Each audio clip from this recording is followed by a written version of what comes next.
The $850 billion cost of ignoring experienced workers.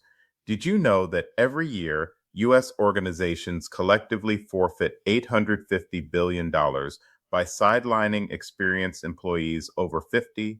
This staggering sum isn't just a number, it's the real price businesses pay for sidelining expertise, loyalty, and the innovation that seasoned professionals bring to the table. It's time to recognize what's truly at stake. This loss isn't due to bad strategy, market conditions, rising costs, supply chain disruptions, or global competition.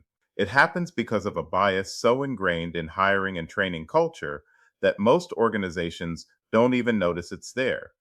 There is a bias against workers over 50, one that costs everyone. I worked as a community development manager at AARP, a leading advocacy organization for older Americans.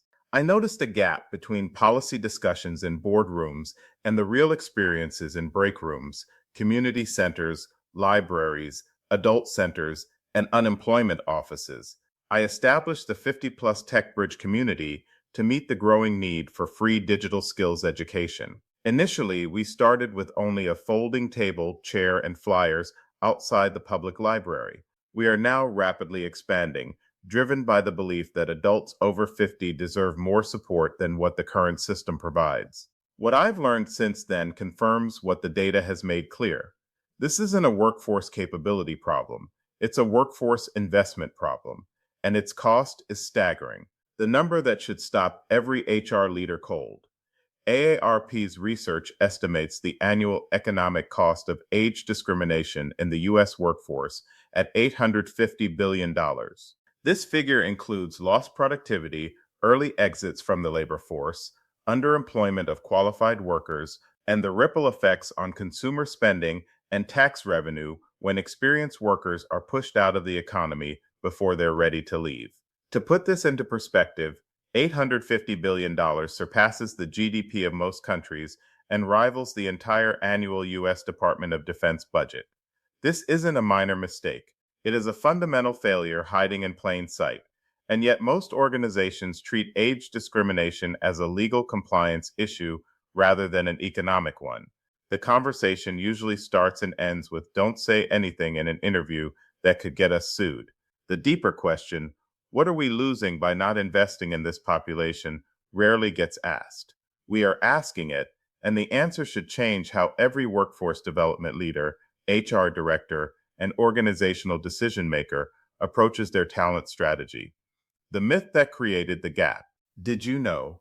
The most harmful misconception in workforce development is that older workers can't keep up with technology. I hear it all the time, sometimes spoken directly, but more often as an unspoken assumption that influences hiring, training, and promotion decisions.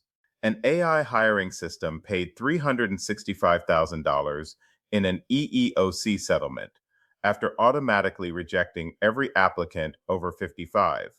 Harvard Business School found that 88% of employers admit their automated screening filters out qualified candidates, and age is one of the biggest factors. The training gap remains significant.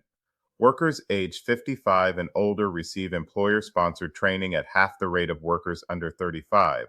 76% of workers over 50 report that their employer provides fewer learning opportunities.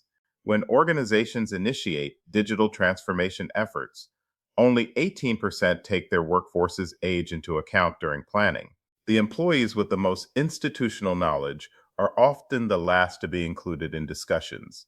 This assumption is incorrect. Cisco discovered that learners over 50 have a 74% completion rate for IT certification courses, compared to 68% for 18 to 25-year-olds.